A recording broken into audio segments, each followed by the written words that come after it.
Olá a todos e sejam bem-vindos a mais um episódio do podcast Facility Management Sem Mistérios, programa 63, rumo ao programa número 100. Meu nome é Thiago Santana e no episódio de hoje nós vamos falar sobre um assunto que, não tenho dúvida, entrou na pauta de todos os Facility Managers, que também tem que ser um pouco de recursos humanos, um pouco de contador e um pouco de advogados, onde nós vamos falar como é que a legislação se movimentou nesse período tão turbulento para acomodar as novas formas de trabalho, modelo híbrido, modelo home office, modelo remoto. Mas antes de chamar o nosso convidado, queria dar mais um recadinho do nosso parceiro mais do que especial.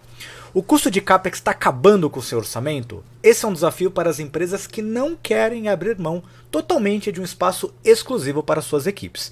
O Beer or Coffee te apresenta então uma solução, um escritório privativo dentro de um coworking. Pague todas as suas despesas de locação com apenas um boleto. Estruture um espaço privativo com a sua cultura empresarial e tenha acesso a todas as facilidades de um coworking, como uma cozinha compartilhada, cafeterias, salas de reunião, espaços para eventos e muito mais. Encontre um ou mais escritórios privativos para atender às necessidades de toda a sua equipe em localizações estratégicas. São mais de 1000 pontos à disposição. Acesse www.beerorcoffee.com ou link na descrição para fazer parte do Futuro de Trabalho. Futuro de Trabalho que tem tudo a ver com esse nosso bate-papo de hoje. Então eu queria dar as boas-vindas para Peterson Muta. Peterson, seja muito bem-vindo ao nosso podcast. Obrigado, Thiago. Agradeço o convite. Vamos lá esclarecer as dúvidas aí. Muito bom, Peterson. E o convite veio de uma inspiração, de uma newsletter que o Peterson tem no LinkedIn. Já estou dando spoiler aqui, lá na frente a gente fala um pouquinho mais sobre isso. A newsletter do Mundo Trabalhista, onde ele aborda muitas das questões que nós vamos discutir ao longo do dia de hoje. Então vamos lá, Peterson, para a gente começar, e normalmente a gente faz esse roteiro começando do começo, e a gente vai falar sobre modelos remotos, modelos híbridos, os modelos de coworking. Vamos fazer um paralelo do que havia antes, porque o home office já existia em algumas organizações. Às vezes você tinha a flexibilidade e a disponibilidade de trabalhar de casa. Como é que a legislação, à época, via esta prática antes da pandemia? Fala um pouquinho sobre isso. Vamos lá, Thiago. Então o negócio é o seguinte, antes de 2017, propriamente dito antes de novembro de 2017, algumas empresas já adotavam esse modelo de teletrabalho. Do trabalho em casa, né? E aí, esses empregados faziam um determinado trabalho em casa, mas também acabavam conciliando o trabalho presencial. Pois bem, a partir de novembro de 2017, com a reforma trabalhista, passou-se a ter na CLT um artigo, propriamente dito é o artigo 75, que menciona a respeito sobre o teletrabalho. Então, podemos dizer que antes da pandemia, ou seja, já desde novembro de 2017, nós já tínhamos uma regulamentação a respeito do teletrabalho, envolvendo aí essa questão do trabalho remoto.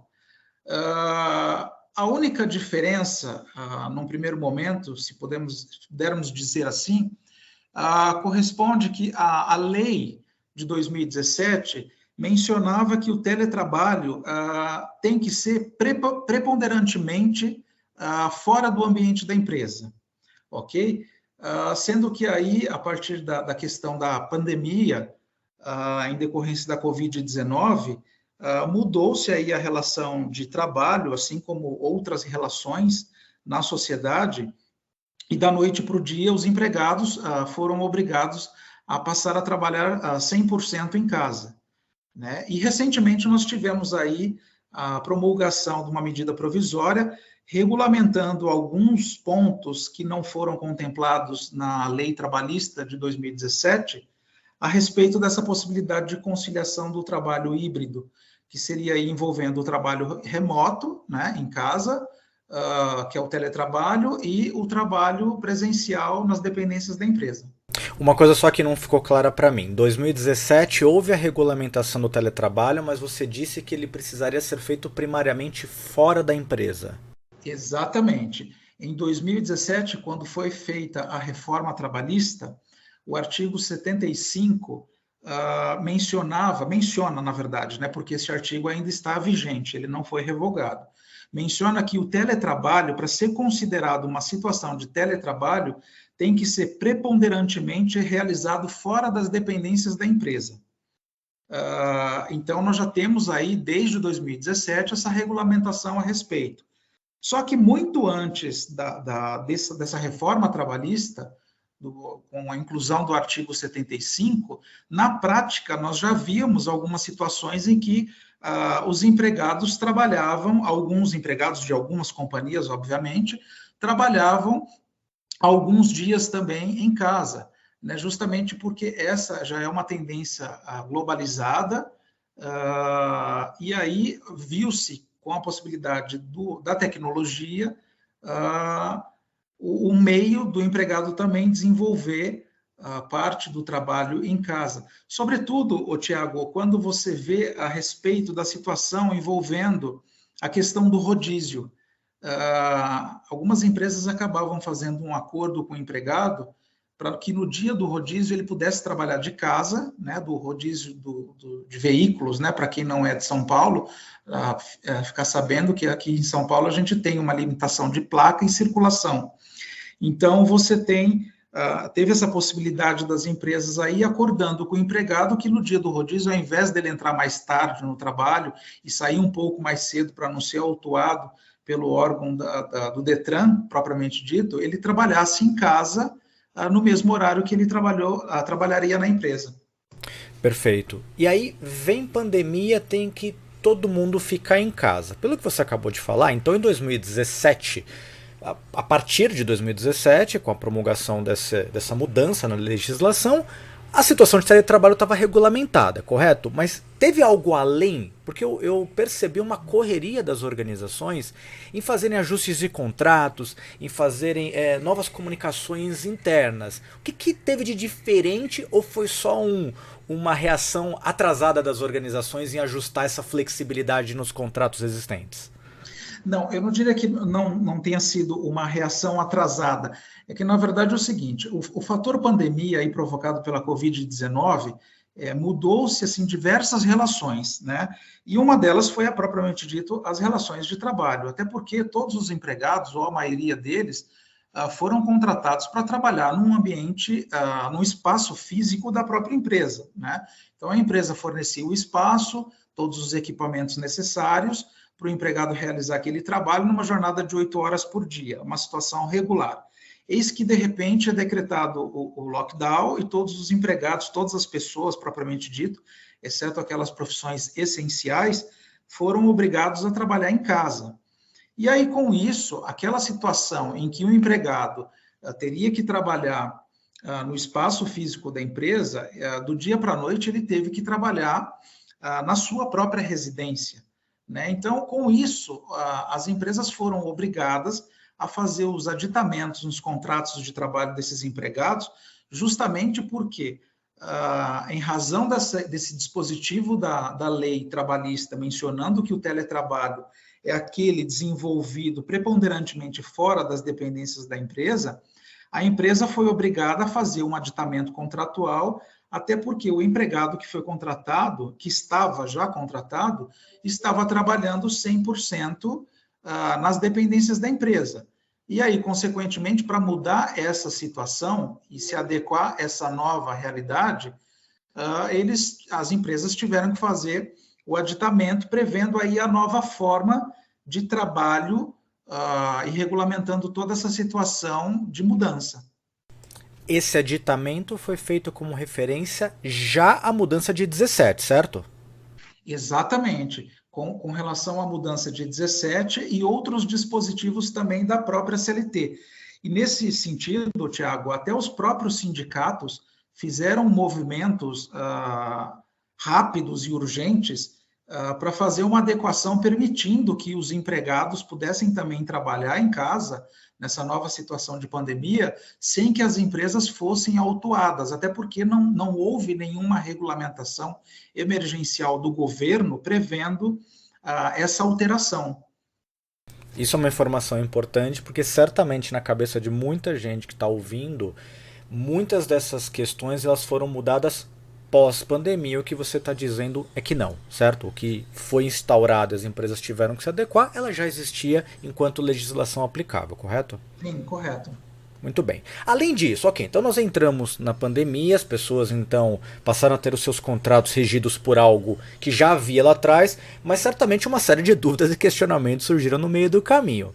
Pelo que você acompanhou do ponto de vista legal, Peterson, quais foram os principais, não vou dizer entraves, mas as principais discussões sobre modelos, formatos que se seguiram a esta prática do que já estava previsto legalmente lá atrás?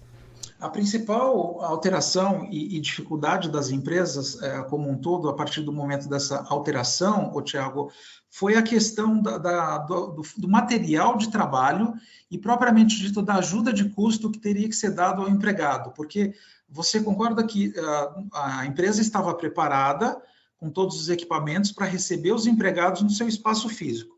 Da noite para o dia, teve que alterar, todo mundo passou a trabalhar em casa, só que, assim, todas as situações desses empregados não comportavam uma tecnologia que tinha na empresa em casa, porque você tem uma internet na empresa que é totalmente diferente, um provedor de internet que é totalmente diferente daquele que você tem na sua residência.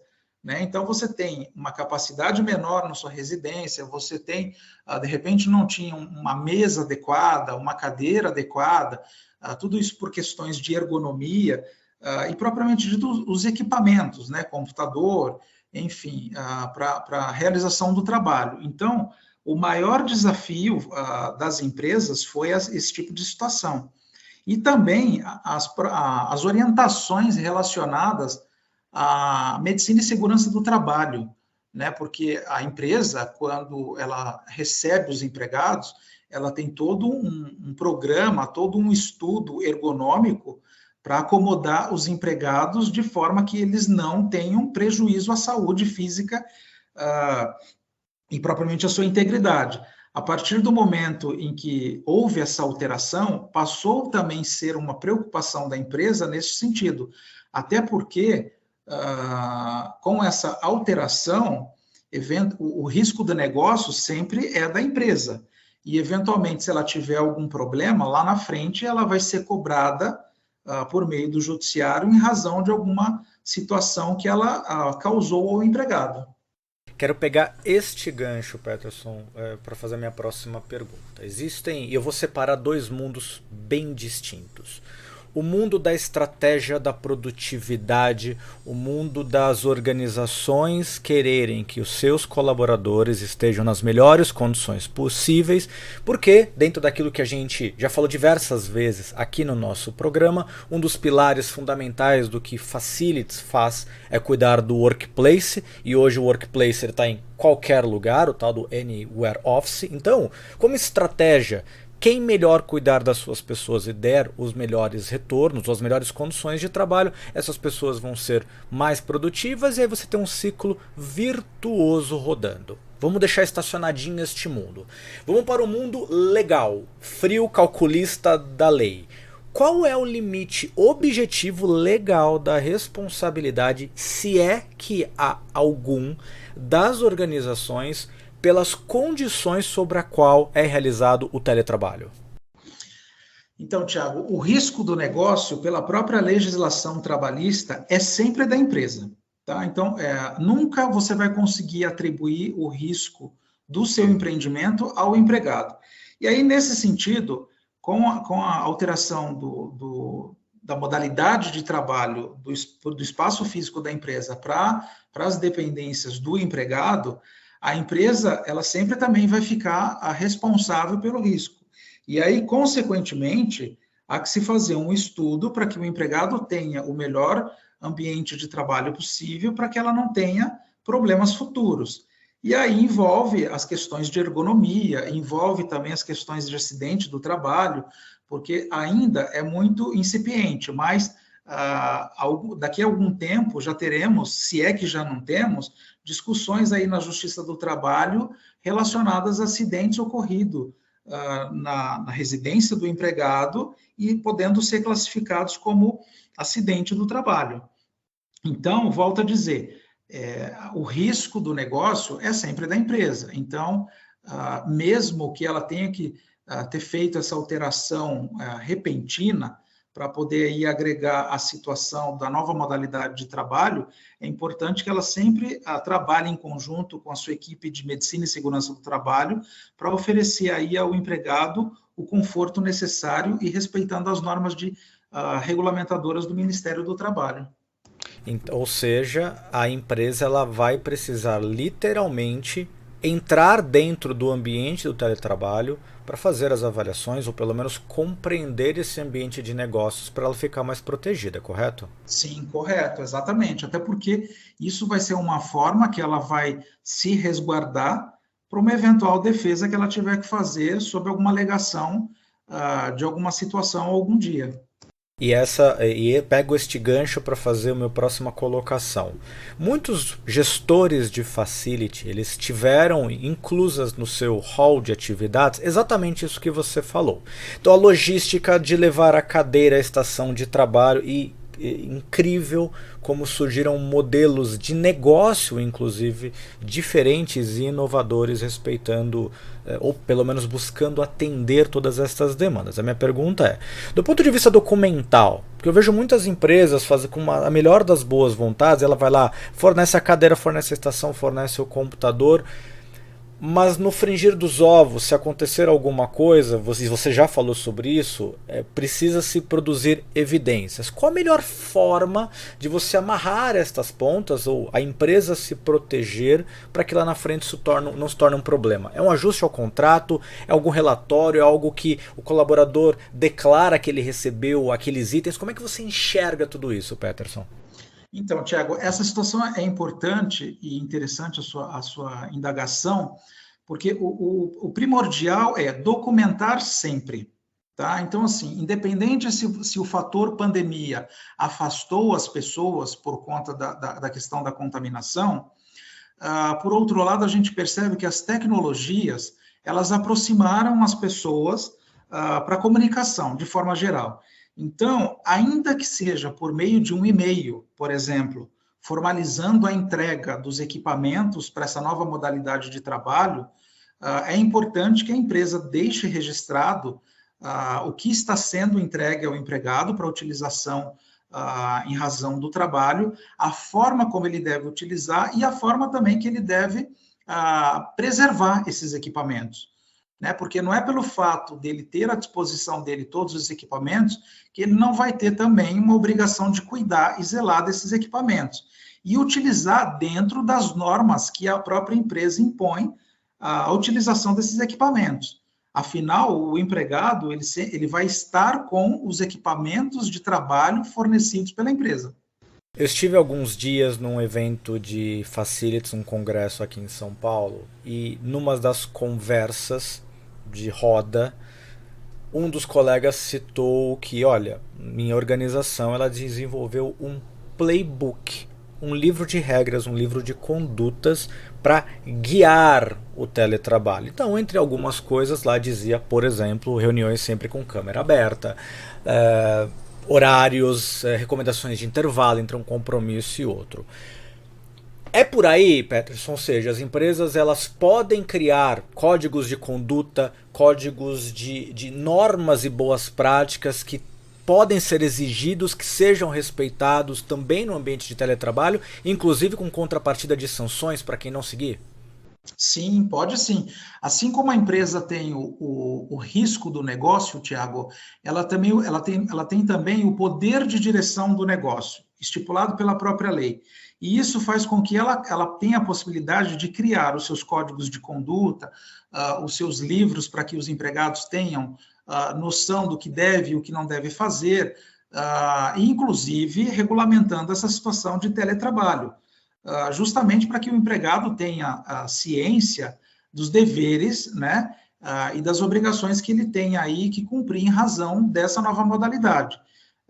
Volto a dizer que as pessoas, os empregados, né, num primeiro momento, com essa questão do trabalho em casa, muitos acabaram achando que estavam em férias, né, férias eternas, e não é bem assim. O trabalho em casa simplesmente fez com que você pudesse ficar no aconchego do seu lar, mas que você também tivesse a mesma disciplina que você tem quando estava nas dependências da empresa. Então, se a empresa estipular, por exemplo, como você bem colocou, o horário para reunião, abertura de câmera para poder participar das reuniões, a pontualidade, até mesmo a questão da vestimenta, né? Isso faz parte do código de conduta, é permitido que ela regulamente assim, e que ela também imponha as sanções decorrentes da não observância dessa situação, podendo chegar aí a advertências verbais, escrita, suspensão, ou até mesmo uma justa causa, se for o caso. Pegando no gancho que você falou sobre a questão de horários de trabalho e tudo mais, ou o princípio, né, da percepção das férias eternas.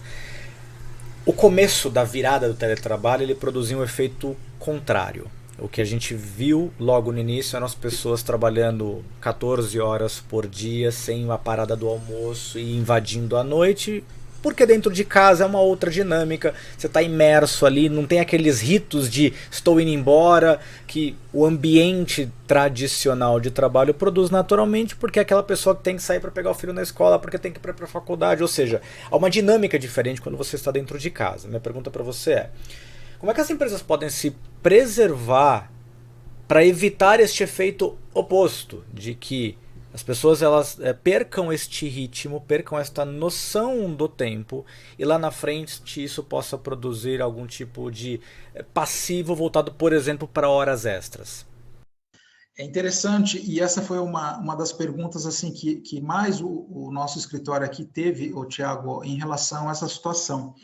E da mesma forma que eu coloquei para você que os empregadores, desculpem-me, as empresas têm a obrigação de conduzir, né, tem o poder de direção de conduzir o negócio, ela também tem a prerrogativa de controlar os empregados. E aí, dentro dessa prerrogativa, ela tem que, propriamente dito, controlar o horário de trabalho desses empregados, fazendo com que eles não trabalhem mais do que a jornada permitida em lei.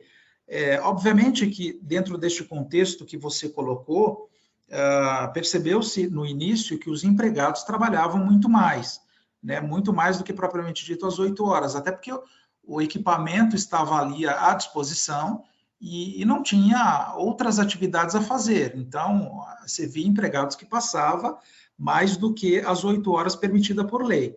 E aí, hoje, a gente sabe que existem diversos dispositivos tecnológicos que a empresa pode controlar essa jornada desse empregado, fazendo, inclusive, um bloqueio do sistema para que, depois das 8 horas, ele não consiga ter mais acesso de forma a ficar registrado que ele trabalhou efetivamente 8 horas por dia.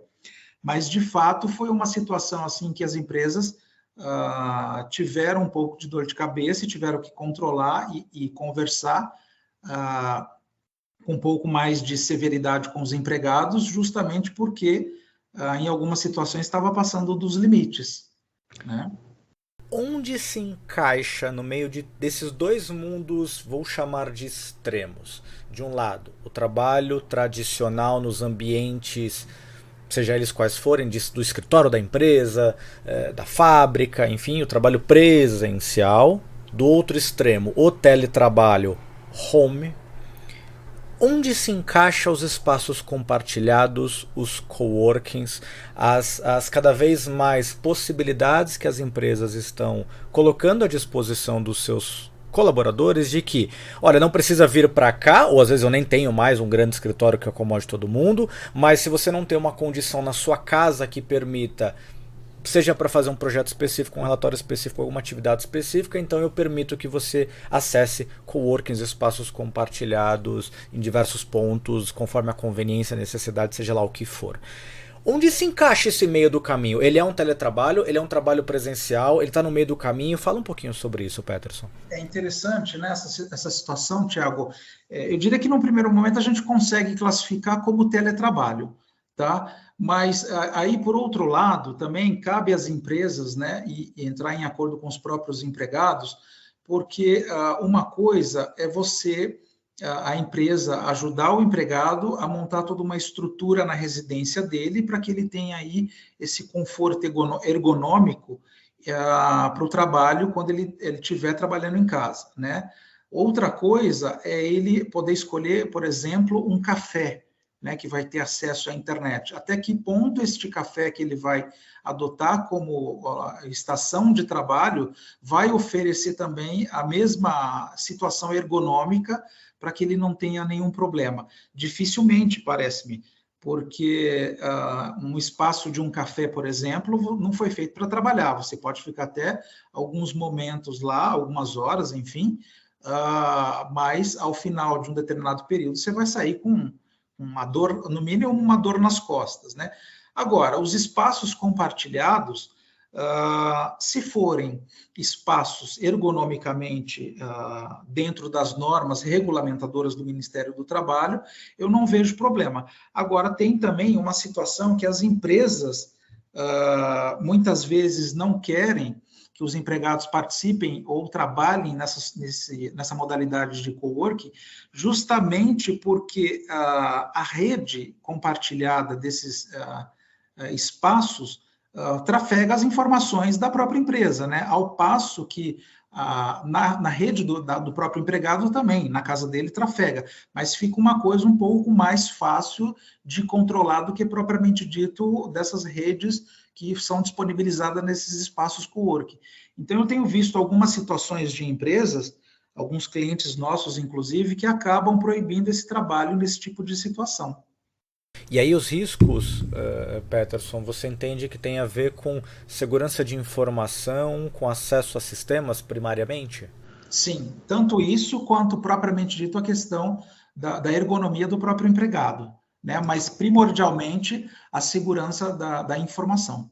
Ou seja, e aí fica uma dica também para quem está flertando, namorando esse modelo, como é que você se assegura que ao contratar um serviço dessas condições, dessa natureza, que garantias aquele provedor desta solução ele deve dar para você, no sentido de que tá bom, qual é a garantia que você tem dos aspectos de ergonomia, iluminação, conforto e tudo mais, mas também essa questão de sistemas que virou uma enorme prioridade. Basta ver os problemas que grandes organizações têm sofrido com ataques e tudo mais.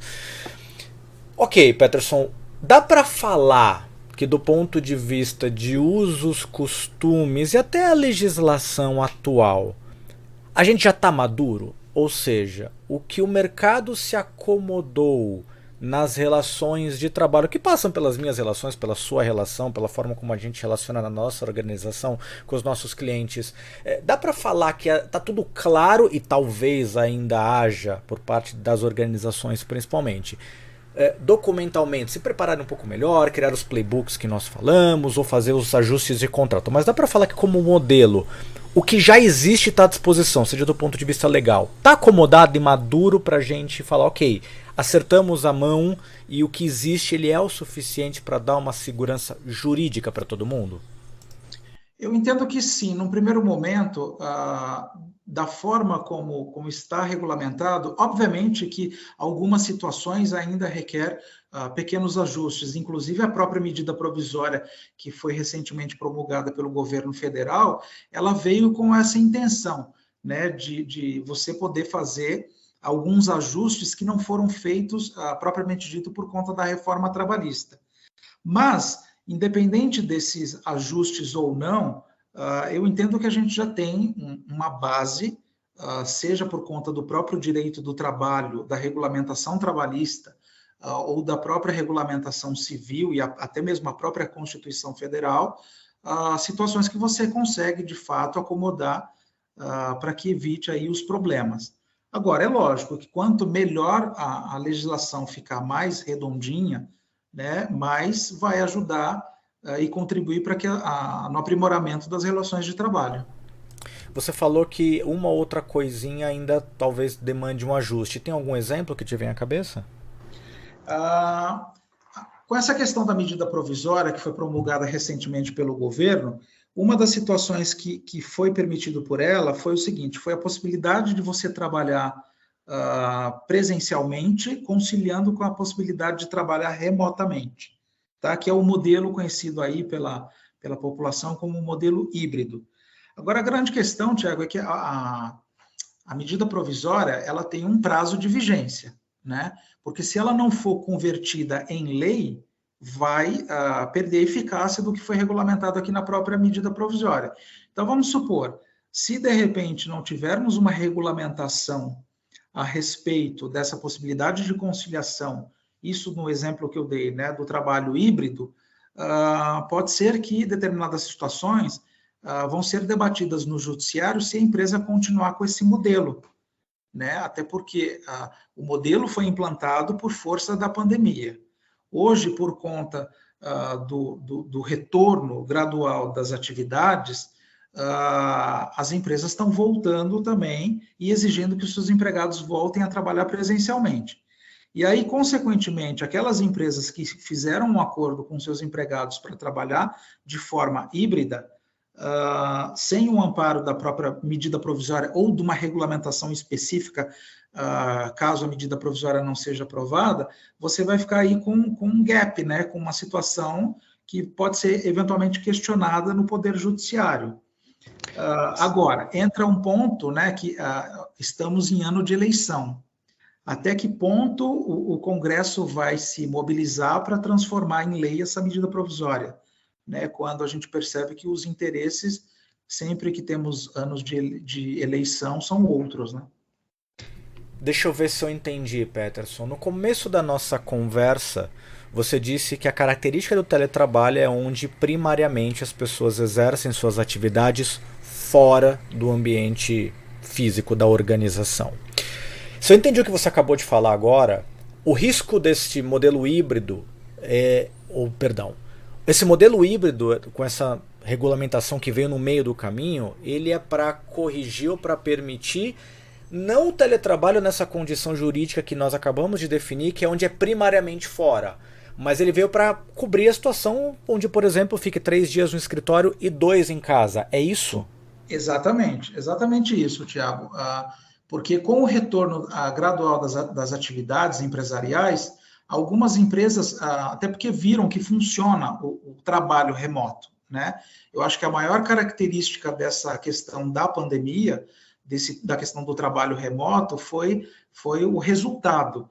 E aí, com isso, para agregar aí as situações que sejam boas tanto para a empresa quanto para os próprios empregados, considerando-se aí que a empresa, né, muitas delas reduziram espaços, né, e os empregados tiveram a possibilidade de conciliar o trabalho e a convivência familiar. Então, com isso, chegou-se a um modelo de trabalho que tem a possibilidade aí do trabalho remoto, né, ainda que seja alguns dias da semana. Só que a lei fala, o teletrabalho é aquele realizado preponderantemente fora das dependências da empresa, né? Isso é o que está no artigo 75 da Reforma Trabalhista de 2017. As empresas fizeram essa alteração, algumas com a possibilidade prevista em convenção coletiva de sindicato ou com ajustes contratuais com os próprios empregados, só que a medida provisória veio agora justamente falar que o trabalho, ainda que seja realizado uma parte em casa e outra parte na empresa, ele não vai ser desconsiderado, né? Ele pode ser considerado como um trabalho regulamentado. Então, se não for convertida em lei essa medida provisória, a gente pode ter uma situação de discussão da questão do trabalho 100%, quer dizer, com uma parte em casa, quando, na verdade, deveria ser realizado presencialmente, porque o empregado foi contratado inicialmente para trabalhar nas dependências da empresa. Quando vence a medida provisória? Então, ela foi promulgada, Tiago, no dia 25 de março de 2022, tá? Então, ela tem um prazo de 60 dias, prorrogáveis por mais 60. Tá? Só que nesse meio tempo, o Congresso precisa se mobilizar para transformar isso em lei. Ou seja, a gente está mais ou menos na metade do prazo, no momento, pelo menos, em que esse podcast, esse programa está sendo lançado. Então, nós estamos na metade aí do prazo. Você vê algum risco disso não avançar ou é uma preocupação real, mas é provável que isso passe tranquilamente? Como é que você enxerga? E é palpite, tá, Peterson? Sem compromisso com o erro. Sem futurologia, Tiago, mas é uma preocupação, sim, até porque, com a própria medida provisória, as partes, né, os atores sociais, empresa e empregado, eles estão se adequando aos termos da própria medida provisória. Né? A partir do momento que perde-se a vigência dessa medida provisória, você fica sem nenhuma situação de orientação, né? Sem nenhum amparo legal, como nós advogados falamos. Agora, é uma questão que o Congresso precisa se mobilizar. Agora, até que ponto o Congresso vai se mobilizar quando nós estamos num ano de eleição e as preocupações, pelo que a prática tem demonstrado, são outras, né? São aí assegurar os próprios cargos, as próprias reeleições. Né? Então, algumas questões acabam ficando desamparadas ou ali guardadas para o próximo período. Mas vamos esperar, né, que de repente o Congresso se mobilize, até porque é uma vontade da sociedade que se mantenha essa situação de trabalho híbrido, né? Vamos ver se as agendas coincidem com aquilo que a sociedade, de uma forma geral, já vem praticando, né, Peterson? Acho que nem é uma questão de desejo, é uma questão dos modelos que estão em prática hoje. E como você bem comentou, as organizações, por uma boa parte delas, está vendo que isso funciona e que tem vantagens. Peterson, para a gente começar a encaminhar para o nosso encerramento desse nosso bate-papo, eu ouso dizer que nós fizemos aí em 2 anos, talvez pouco mais, 3, 4 anos, o que a gente não fez em 30, talvez, de legislação trabalhista, de flexibilizações e de alinhamento com as práticas que o mercado já vinha debatendo, demandando, e principalmente fora do país a gente já via isso muito mais maduro. E o que a gente tem visto em diversas esferas, né, dos modelos de ensino, aos aspectos de tratativa em documentação em cartório, por exemplo, que muitas coisas foram flexibilizadas, as relações trabalhistas, eu vejo uma sociedade muito mais aberta à discussão. E aí eu vou pedir o palpitismo de novo. Para onde você acha, vamos considerar que vai passar essa questão do modelo híbrido, isso não é um problema. Qual você enxerga de tendências, de conversas que serão as potenciais próximas ondas no sentido de mudança, se é que há, de legislação trabalhista ou não? Falei, Thiago, a gente já mudou tanta coisa que devemos ver uma tranquilidade de discussões para os próximos períodos, pelo menos para o curto prazo, porque as grandes demandas foram cobertas. Como é que você enxerga isso, Peterson? Eu acho que assim, Tiago, na verdade é o seguinte, a legislação ela sempre vai alterando de acordo com a situação do próprio desenvolvimento da sociedade. Né? Então, nós tínhamos, antes de 2017, para te exemplificar, algumas situações em que ficava totalmente inviável para as empresas a sua própria existência. Né? Porque um dos exemplos era a questão da hora in itinere, né? Que é a famosa hora de percurso, né? Que era sempre considerado como a hora de disposição do empregador, da empresa. Então, você tinha, por exemplo, uma situação em que a empresa fornecia um ônibus fretado para o empregado, que proporcionava um conforto a ele, mas aquele período em que ele permanecia no ônibus fretado, do percurso da casa dele até o local de trabalho, era considerado como tempo à disposição e, consequentemente, a empresa tinha que pagar hora extra em cima disso. Né? Hoje a gente não tem mais, hoje a partir de 2017, eu digo.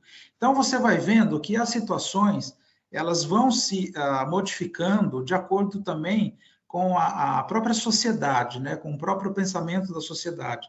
E a gente tem visto também, Tiago, que as pessoas mais jovens, né, sobretudo por conta aí da tecnologia, eles pensam totalmente diferente de outras pessoas e de outras gerações.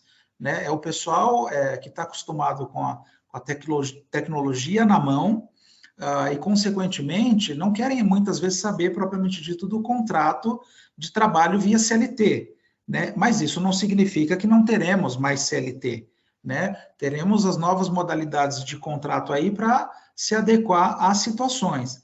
Agora, é obviamente que o direito do trabalho sempre vai existir e a legislação trabalhista também sempre vai sendo modificada e vai continuar existindo para adequar aí as situações. Já tivemos um grande avanço com a reforma de 2017, mas acho e tenho certeza que teremos ainda novas alterações, novas situações para se encaixar ao novo modelo da sociedade como um todo. Porque tudo isso é muito dinâmico. Peterson, delícia de bate-papo. Fala um pouquinho sobre você, fala um pouquinho sobre o seu trabalho, sobre onde o pessoal pode encontrar mais informações, mais assessoria, se for o caso, e fala também um pouquinho do trabalho que você vem em desenvolvimento no mundo trabalhista. Então vamos lá, Tiago. Bom, eu sou advogado já há 25 anos, sempre na área trabalhista, eu sempre me identifiquei com a área trabalhista. Eu trabalho no escritório L.O. Batista Advogados, é um escritório que fica em São Paulo, um escritório que já tem há 50 anos, e também as pessoas podem procurar uma área que eu gosto muito, são as auditorias, né? Além de processos, obviamente, mas eu gosto muito de trabalhar com auditorias, né? Para compra e venda de empresas, para transações societárias, enfim. Mas podem me procurar aí pelas redes sociais, pelo meu nome completo, que é Peterson Vilela Muta, tanto no LinkedIn quanto no Instagram, e fico aí à disposição de todos vocês para poder ajudar no que for necessário. E agradeço mais uma vez aí o convite. O link de acesso para o perfil do Peterson no LinkedIn, para o site da LO Advogados, vão estar todas aqui na descrição do nosso programa. Peterson, quero agradecer demais a sua participação. Certamente nós vamos marcar outras sessões, porque assunto é o que não falta. Para você que está nos ouvindo, não esqueça de curtir e compartilhar o conteúdo desse episódio. Se você estiver ouvindo pelo YouTube, não esqueça de clicar no inscrever e ligar o sininho de notificação. E fique atento que semana que vem tem mais Facility Management sem mistérios para você. Um grande abraço e até a próxima!